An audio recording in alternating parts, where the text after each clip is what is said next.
ہو، چاہے اجر کی شکل میں ہو، چاہے جنت کی شکل میں ہو، یہ سب کچھ صدقہ ہے پیغمبر رحمت صلی اللہ علیہ وسلم۔ قیامت تک جو بھی فائدہ ملے گا حضور صلی اللہ علیہ وسلم کے صدقے میں ملے گا۔ میرے پیارے آقا صلی اللہ علیہ وسلم کے پیارے دیوانوں، یہ دن کا معاملہ، دن میں روزہ رکھو، قضائے عمری ادا کرو، توبہ و استغفار کرو، تحلیل، تحمید اور تکبیر کے اندر اپنا وقت گزارو۔ میرے پیارے آقا صلی اللہ علیہ وسلم کے پیارے دیوانوں، اور رات قیام میں گزارو، دن روزے میں اور عبادت میں، اور رات قیام میں۔ دن کی فضیلت اور روزے کی فضیلت تو آپ نے سماعت فرما لی، اب رات کی فضیلت بھی سماعت فرمائیں کہ عشرہ ذی الحجہ کی راتوں کی فضیلت کیا ہے۔ آقا کریم صلی اللہ علیہ وسلم ارشاد فرماتے ہیں، عشرہ ذی الحجہ کی ایک رات، ہر رات کی پوزیشن عشرہ ذی الحجہ تک کی یہ ہے کہ ہر رات شب قدر کے برابر ہے۔ اور شب قدر کیا ہے؟ لیلۃ القدر خیر من الف شہر، کہ لیلۃ القدر 1000 مہینوں سے بہتر ہے۔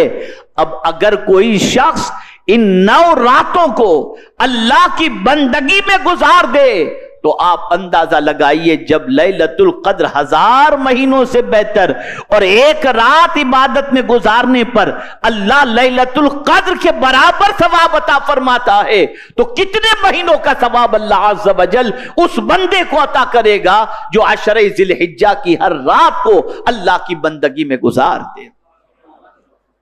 میرے پیارے آقا صلی اللہ تعالی علیہ وسلم کے پیارے دیوانوں، قدر کرو، قدر کرو۔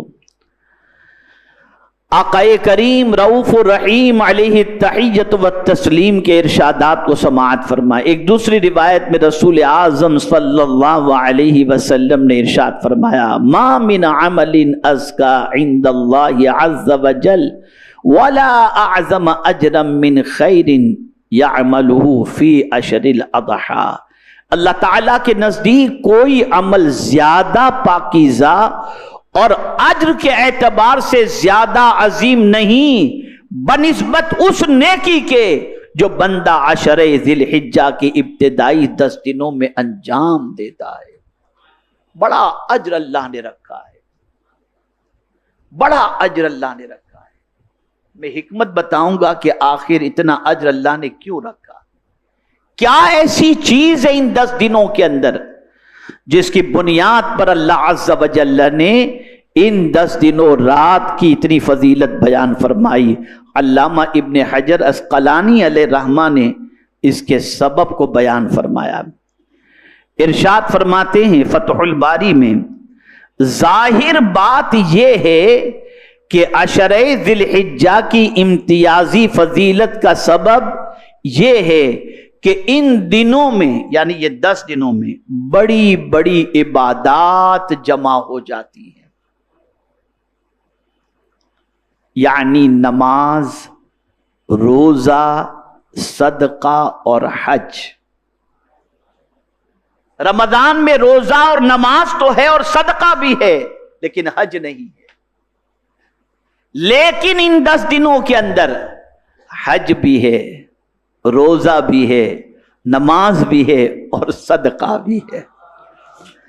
تو اتنی عبادات ان دنوں میں جمع ہو جاتی ہیں، تو اللہ عز و جل ان ساری عبادتوں کی وجہ سے جو بندہ بھی حج کے لیے گیا وہ وہاں جا کے حج کرتا ہے۔ ہم اور آپ اگر نہیں گئے، نہیں جا سکتے، لیکن وہ وہاں بیٹھ کر اللہ کا ذکر کرتا ہے۔ تم یہاں بیٹھ کر اللہ کا ذکر کرو، اس کے ذکر کے صدقے میں اللہ تمہارے ذکر کو بھی قبول فرما لے گا، اور وہ وہاں عبادت کر کے ڈھیروں ثواب حاصل کر لیتا ہے۔ تم وہاں نہیں پہنچ سکے، تم بھی ان کی طرح عبادت میں مصروف ہو جاؤ، ان کی عبادت کے صدقے میں اللہ تعالیٰ تمہیں بھی اجر و ثواب سے مالا مال فرما دے۔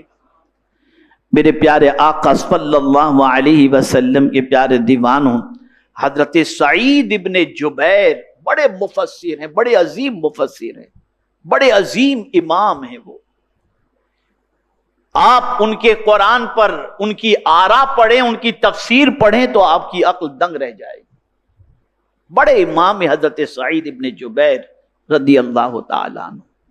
اب ان کا معمول دیکھیں، اس لیے کہ ہم دعا کرتے ہیں نماز کے اندر، اہدنا الصراط المستقیم، ہم کو سیدھے راستے پر چلا. صراط الذین انعمت علیہم، ان کے راستے پر چلا جن پر تیرا انعام نازل ہوا. اور صحابہ کی شان کیا ہے؟ صحابہ کے حوالے سے تو حضور نے مطلق فرما دیا، مطلق فرما دیا.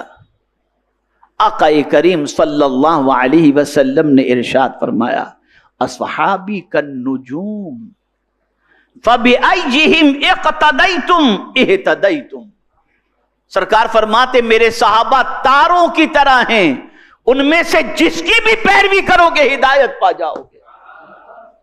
اب دیکھیے حضرت سعید ابن جبیر کیا کرتے تھے، کیسے یہ راتیں اور دن گزارتے تھے، اسے سماعت فرمائیں تاکہ ہمیں سمجھ میں آئے کہ ان راتوں اور دنوں کی فضیلت کیا ہے. حضرت سعید ابن جبیر رضی اللہ تعالیٰ عنہ سے مروی ہے، لا تطفئوا مصابیحکم فی العشر یعجبہ العبادہ. عشر ذی الحجہ میں اپنا چراغ نہ بجھاؤ، یعنی اندھیرا کر کے سونے کی کوشش نہ کرو، گھر میں اجالا رکھو. اور عشر ذی الحجہ میں چراغ بجھانے کی بجائے عبادت سے اپنے دل کو منور کرو، تحمید و تقدیس سے اپنے دل کو منور کرو. اور پھر اس کے بعد ارشاد فرماتے ہیں کیونکہ اللہ تعالیٰ کو ان دنوں کی عبادت پسند ہے. آپ مجھے بتائیے، ہم ہر ایک کی پسند کا خیال رکھتے ہیں. کاش مزاج بن جاتا کہ رب کو کیا پسند ہے اس کا خیال کرتے. تو میرا مولا کریم ہے، جب ایک کمزور بندہ اس کی پسند کا خیال کرتا ہے تو وہ قادر مطلق بھی اپنے بندے کی پسند کی چیز اسے عطا فرما دیتا ہے. میرے پیارے آقا صلی اللہ علیہ وسلم کے پیارے دیوانوں، یہ تو میں نے ان کا ارشاد آپ کو سنایا، اب ان کا عمل سنیے. اور حضرت سعید ابن جبیر رضی اللہ تعالی عنہ کے حوالے سے منقول ہے ان کے متعلق کہ جو انہوں نے کہا کہ رات کو چراغ نہ بجھاؤ، یہ کہنے والے کا خود عمل کیسا تھا؟ تو فرمایا گیا اذا دخل العشر اجتہد اجتہادا حتی ما یکاد یقدر علیہ.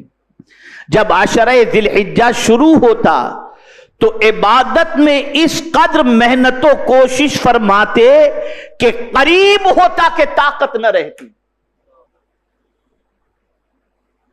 یعنی اتنی عبادت کرتے کہ عبادت کرتے کرتے اتنے تھک جاتے تھے کہ بدن میں طاقت نہیں رہتی. اس سے یہ بات سمجھ میں آئی کہ یہ کھیل کود اور ٹائم پاس کرنے کا عشرہ نہیں ہے، بلکہ اس عشرے کو عبادت سے اپنی زندگی کو آراستہ کرنے کا عشرہ ہے. خبردار، غفلت سے اپنے آپ کو بچائیں. خدا کے لیے ان دنوں رات کی قدر کریں. ان دنوں رات میں اللہ کی بندگی کر کے اللہ عز و جل کو راضی کرنے کی کوشش کریں. ام المؤمنین حضرت حفصہ رضی اللہ تعالی عنہما آقا کریم صلی اللہ علیہ وسلم کا معمول یعنی پرماننٹ حضور صلی اللہ علیہ وسلم کن چیزوں کا خیال فرماتے؟ شاید ہی کبھی حضور صلی اللہ علیہ وسلم نے ان 4 چیزوں کو چھوڑا ہو.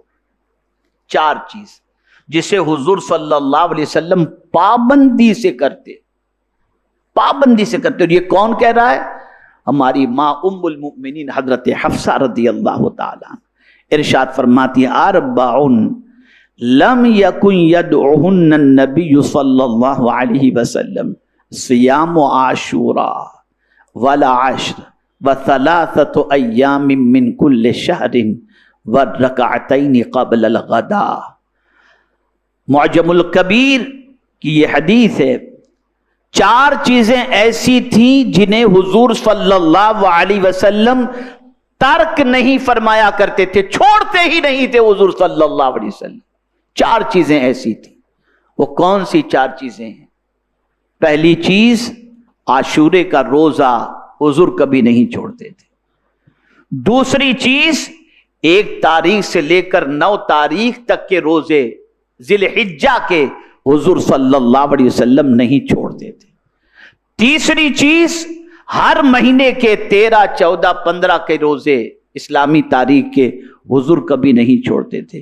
اور چوتھی چیز رسول اعظم صلی اللہ علیہ وسلم فجر کی 2 سنتیں جو موقدہ ہیں کبھی حضور صلی اللہ علیہ وسلم نہیں چھوڑتے تھے۔ ام المؤمنین فرماتی ہیں کہ سرکار صلی اللہ علیہ وسلم نے یہ 4 چیزیں کبھی ترک نہیں فرمائی۔ ہم بھی اگر ہو سکے تو ان چیزوں پر عمل کر کے مصطفیٰ جان رحمت صلی اللہ علیہ وسلم کی سنت پر عمل کریں۔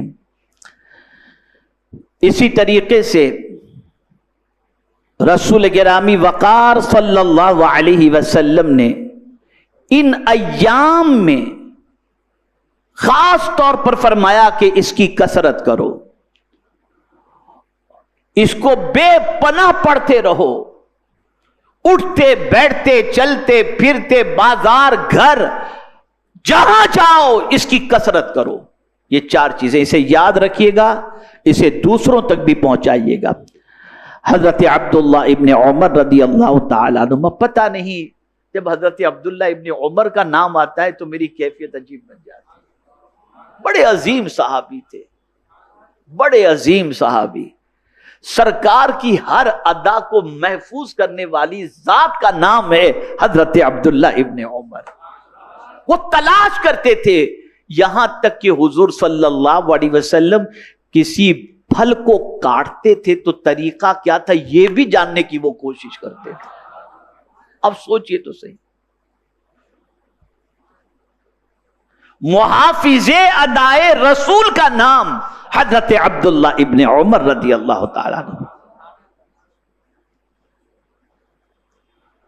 تو حضرت عبداللہ ابن عمر رضی اللہ تعالیٰ عنہما سے مروی ہے کہ سرکار دو عالم بلند آواز سے کہیں صلی اللہ علیہ وسلم نے فرمایا ما من ایام اعظم عند اللہ ولا احب الیہ العمل فیہن من هذه الایام العشر۔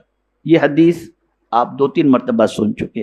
اللہ تعالیٰ کے نزدیک کوئی دن ان 10 دنوں سے زیادہ عظمت والا نہیں، اور نہیں ان میں کیا جانے والا عمل اللہ تعالیٰ کو اللہ تعالیٰ کو زیادہ محبوب ہے۔ یہ حدیث 2-3 مرتبہ آپ سمجھ۔ اب اس میں کرنا کیا ہے وہ حضور فرماتے ہیں صلی اللہ علیہ وسلم۔ آقا کریم صلی اللہ علیہ وسلم نے فرمایا فَأَكْثِرُوا فِيهِنَّ مِنَ التَّهْلِيلِ وَالتَّكْبِيرِ وَالتَّحْمِيدِ۔ سرکار صلی اللہ علیہ وسلم نے فرمایا لہذا ان دنوں میں کثرت سے تحلیل، تکبیر اور تحمید پڑھا کرو۔ اب آپ سوچیں گے یہ تحلیل، تکبیر اور تحمید کیا ہے؟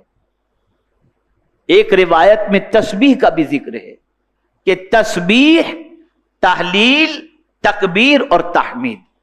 اب اس کو میں مختصراً آپ کو سمجھا دوں تو ان 10 دنوں کے اندر تیسرے کلمے کی کثرت کرو۔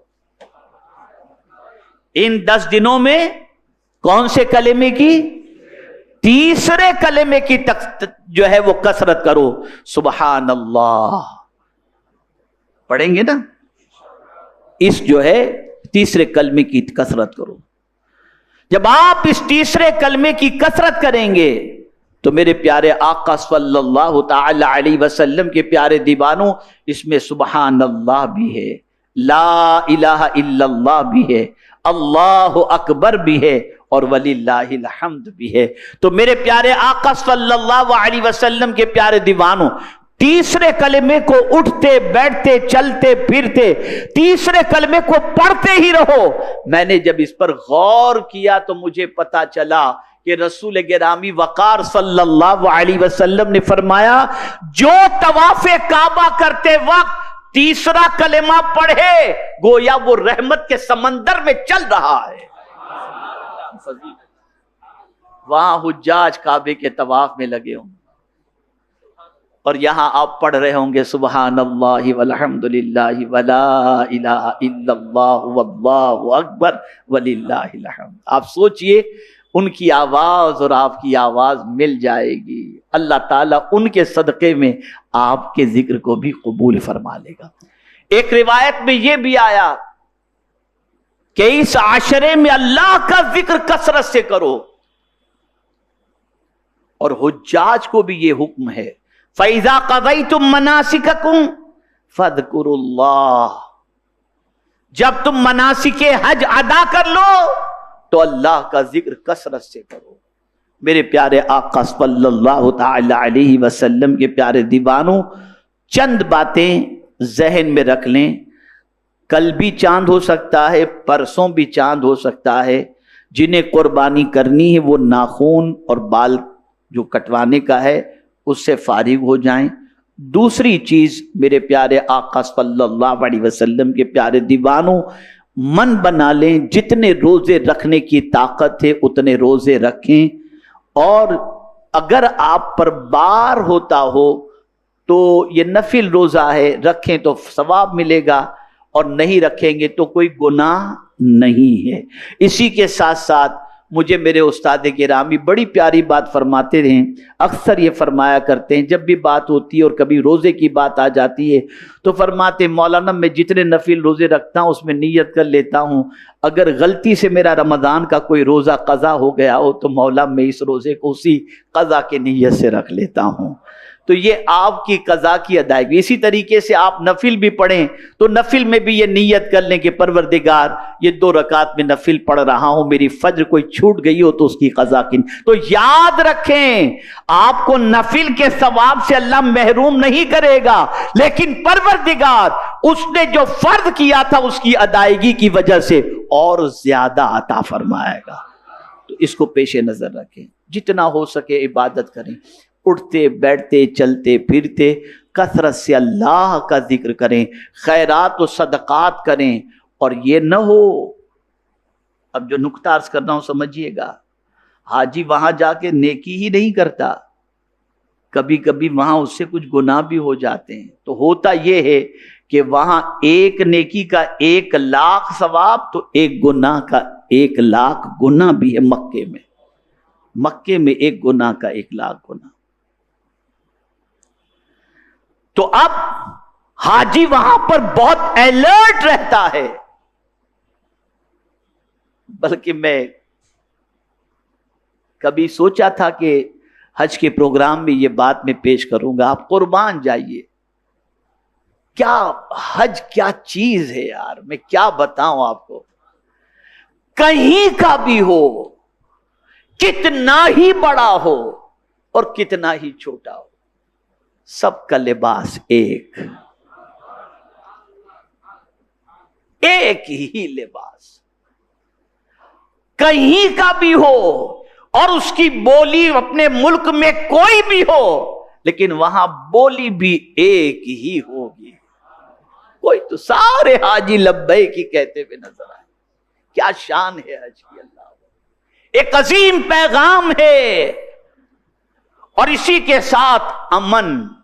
حاجی نہ تکلیف دینا چاہتا ہے اور نہ کوئی دوسرا وہاں پر کسی کو تکلیف پہنچانے کا جذبہ رکھتا ہے، امن۔